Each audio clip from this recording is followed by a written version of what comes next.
Bapak, saudara-saudara sekalian, Abu Dahdah dia lebih bahagia punya harta di akhirat daripada di dunia. Kenapa? Harta di dunia ini, Pak, yang Bapak makan jadi kotoran, yang Bapak tabung jadi rebutan nanti anak ahli waris kita. Nah, apa kehebatan sedekah? Satu, sedekah itu kata Nabi memperpanjang umur. Kok bisa, Ustaz? Coba lihat, Pak. Kalau orang dermawan, jangankan masih hidup, sudah mati saja orang doakan. Coba, orang dermawan sudah mati saja orang masih doakan. Contoh, ada orang tetangga kita rajin betul sedekah waktu hidup. Pas meninggal, maka orang lewat di kuburnya, dia akan singgah dulu. Baik, ini Pak Haji nih, waktu hidup rajin betulnya dekasi masjid. Itu yang ada kipas angin di masjid itu sumbangan dia. Itu yang ada mic di masjid sumbangan dia. Ayo kita kirimkan Fatihah. Al-Fatihah. Meskipun sudah meninggal 20 tahun yang lalu, orang masih doakan. Ini yang disebut umur yang panjang. Di Makassar ada sebuah masjid namanya Masjid Sudirman. Dekatnya Bank Sulsel. Bank Sulsel masjid. Namanya Masjid Sudirman. Yang bangun salah seorang orang kaya pengusaha tambak. Dan yang kedua, mantan direktur Bank Penin. Beliau dua orang inilah membangun ini masjid mewah. Betul mewah itu masjid. Karpetnya empuk, sound systemnya baik, AC-nya sejuk, bersih, interiornya cantik. Semua orang yang masuk, Masya Allah, Masya Allah. Dua orang inilah yang membangunnya. Dan salah satu lagi, ada tiga. Satu lagi yang mewakafkan tanahnya, namanya almarhum Andi Odang, mantan gubernur di Sulawesi Selatan. Hebatnya, Pak, penghuni masjid itu bisa ribuan setiap Jumat. Tapi setiap Jumat MC-nya selalu berkata, sebelum khatib naik ke mimbar, mari kita kirimkan suratul Fatihah kepada tiga orang yang membangun masjid ini. Setiap berjamaah, terutamanya setiap Jumat. Inilah yang disebut umur yang panjang. Meskipun sudah di alam kuburnya, tapi orang yang meninggal masih mendapat kiriman pahala. Itu umur panjang, Pak. Kenapa? Sedekah. Orang pelit, jangankan mati, hidup aja didoakan orang sial, Pak. Itu orang pelit. Orang masih hidup saja didoakan orang sial. Ada orang minta sedekah tidak pernah. Datang takmir masjid, tidak pernah aja dikasihnya. Lewat mobilnya, tidak pernah orang. Lewat mobil, Pak, orang pasti bilang, mudah-mudahan tabrakan. Pelit betul itu orang, mudah-mudahan dicuri ban mobilnya. Itu masih hidup aja orang doakan sial, Pak. Bagaimana kalau dia mati? Orang Bugis kata kalau dia orang mati, andrai lah wajahmu, dupai. Coba bayangkan. Itu yang disebut at-takazur. Berlomba-lomba memperkaya diri, lalu dia enggan membayar zakat dan bersedekah. Ke bapak-bapak. Satu, sedekah memperpanjang umur. Yang kedua, sedekah tolak bala. Saya baru-baru pulang ceramah di Jambi, Polda Jambi. Saya berkenalan dengan salah seorang perwira tinggi di Polda tersebut. Dia cerita, suatu ketika ibunya sakit.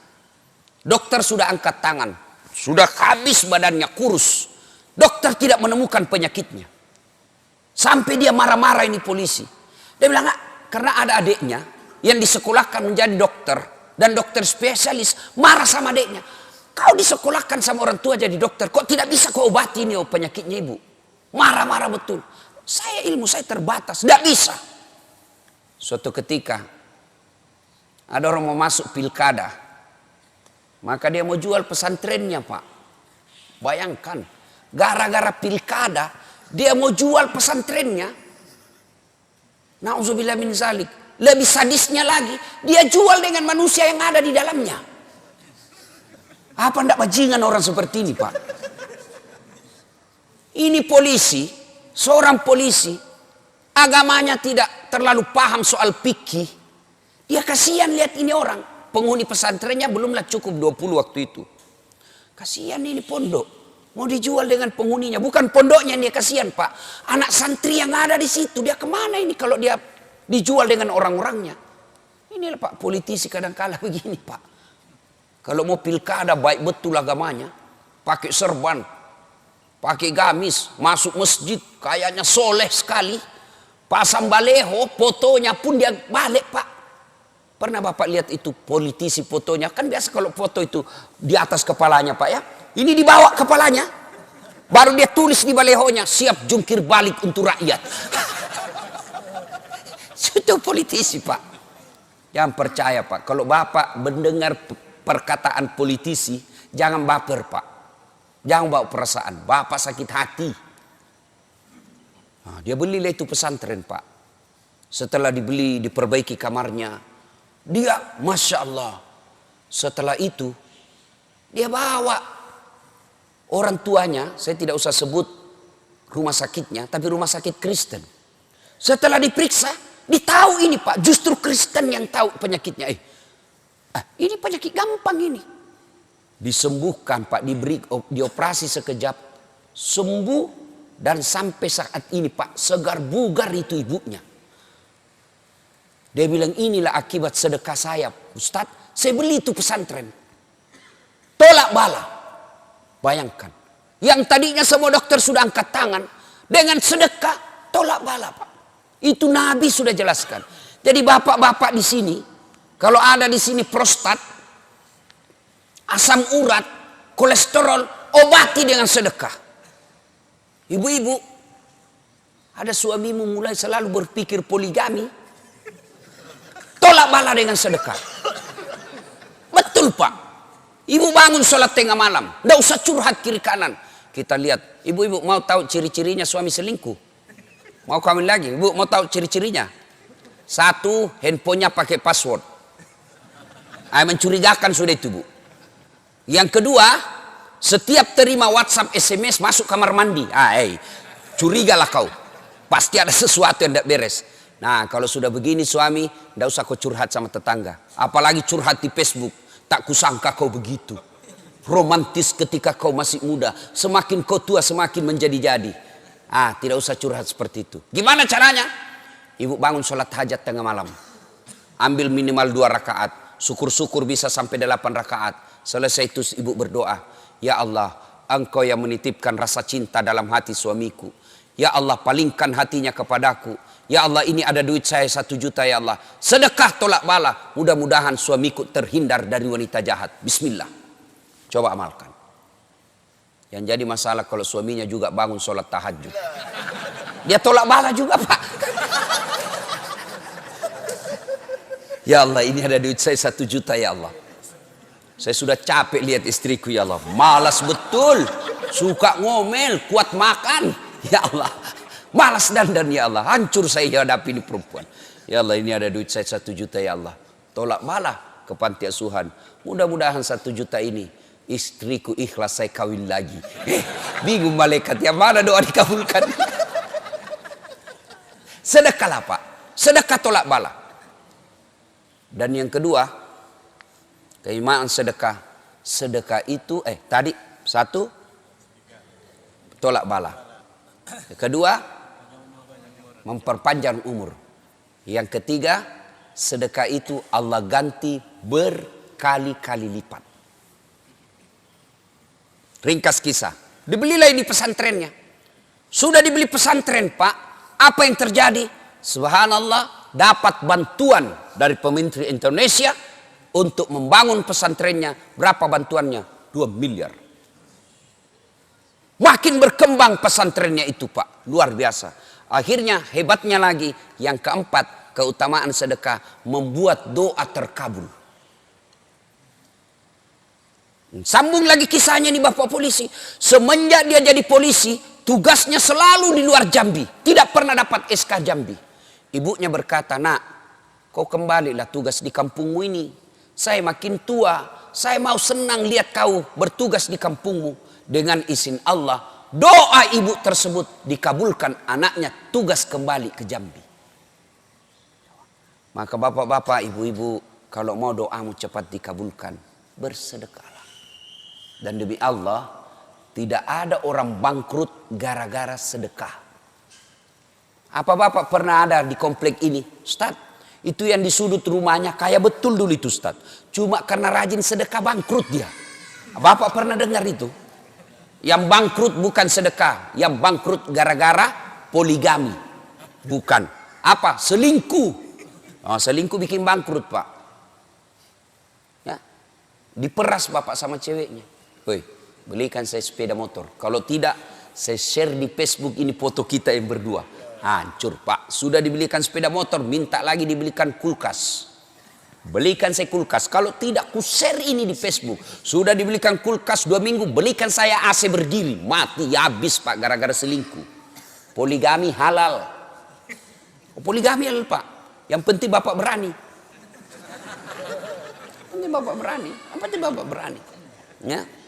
Nah, ibu bapak, saudara-saudara sekalian. Dan berikutnya, sedekah pelit. Tidak ada orang suka yang pelit, Pak. Percaya itu, Pak. Tidak ada orang senang orang pelit. Saya tanya ibu-ibu, senang suami yang pelit atau dermawan? Dermawan. Bapak-bapak senang yang menantu dermawan atau pelit? Dermawan. Senang tetangga yang pelit atau dermawan? Dermawan. Tidak ada orang suka orang pelit. Bahkan orang pelit sekalipun tidak suka sama orang pelit. Rumus itu, Pak. Dia bilang, jangan kau ke rumahnya, pelit betul itu. Padahal dia juga pelit. Itu jeleknya orang sifat pelit, Pak. Bersedekahlah. Bu ibu, sedekahlah. Karena harta yang kita miliki, kata Nabi, hanya 3. 1, yang habis kita makan. 2, yang hancur kita pakai. Yang ketiga, yang telah kita sedekahkan. Emas, ibu. Emas. Ayo ibu. Gelang, cincin, kalung, anting, emas 70 gram. Siapa yang punya, Bu? Siapa? Begitu ibu meninggal, siapa yang punya? Istri kedua. Suami kawin lagi, dia kasih, ini cini emas mantan istri saya. Ibu menderita di kubur, suamimu enreyen di tempat tidur dengan pengantin baru. Maka bersedekahlah. Adik-adik, kalian mau menjadi pengusaha muda, tidak usah kau baca motivator. Tidak, lebih kau belajar sedekah. Jangan pernah lewatkan maghrib tanpa sedekah sehari pun. Mau itu 10.000, 5.000, 1.000. Belajarlah bersedekah agar kalian menjadi kaya. Jangan menunggu kaya baru kalian mau bersedekah. Rasulullah telah membuktikan itu. Dan kita siap melihat dalam kehidupan sosial. Betapa banyak orang Allah semakin lipat gandakan hartanya. Karena dia banyak bersedekah. Tapi demi Allah, sedekah semua itu tidak ada gunanya ketika tidak dibuka dengan sholat. Itulah bedanya kita dengan non-muslim. Meskipun dia banyak sedekahnya, tapi dia tidak bersahadat, maka sedekah-sedekahnya tidak ada gunanya. Kalian juga orang Islam, ketika rajin bersedekah, wakaf 1 masjid, wakaf 2 masjid, wakaf tanah pembangunan gedung sekolah, tapi dia tidak sholat, demi Allah, semua wakaf-wakafnya tidak ada gunanya. Kenapa? As-salatu miftahul khair, as-salatu miftahul jannah. Solat itu kuncinya ibadah. Solat itu kuncinya surga. Ketika tidak ada solatmu, tidak ada kunci kebaikanmu. Ketika tidak ada solatmu, tidak ada kunci surgamu. Sehingga Allah di akhirat kelak akan berkata, Das'ad, ini pahala sedekahmu 10 gunung. Mana kuncinya? Kalau kau mau ambil ini, mana passwordnya? Atau kalau kita sekarang barcode. Ini kau punya ini, masuk barcode-nya. Muncul tenggelam. Muncul tenggelam. Ini yang hari Jumat saja sholatnya, Pak. Paling terlambat datang, paling cepat pulang. Hatib khutbah dia tidur. Pas bangun dia bilang, aliran apa ini mesti? Tidak ada khutbahnya. Bukan aliran apa, kau yang datang dengar, Pak. Nah, ibu bapak, saudara-saudara sekalian, inilah tausiah kita. Mudah-mudahan ada manfaat karena saya ngejar penerbangan ke Pekanbaru. Saya harus lanjut ke Bandar Lampung sehingga cukup, mudah-mudahan ada manfaat. Tidak ada gunanya ilmu yang kita peloreh hari ini kalau sebentar kita tidak mau bersedekah. Mulailah sedekah dengan hari ini. Mulai, Pak, mulai ikhtiar hari ini. 1 hari jangan pernah lewatkan tanpa sedekah. Saya tidak bisa bersedekah dengan duit. Sedekahlah dengan senyummu. Karena senyum adalah sedekah. Kalau kita miskin.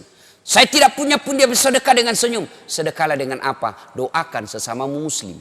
Tidak bisa juga doakan. Sedekahlah dengan apa? Jangan mengganggu sesamamu manusia. Maka itu sedekahmu kepada dia dengan tidak mengganggunya. Sedekah apa namanya? Sedekah dengan akhlakul karimah. Demikian, mudah-mudahan ada manfaat. Lebih dan kurangnya mohon dimaafkan. Nun wal kalam ya misturun. Billahi fi sabilil haq. Assalamualaikum warahmatullahi wabarakatuh.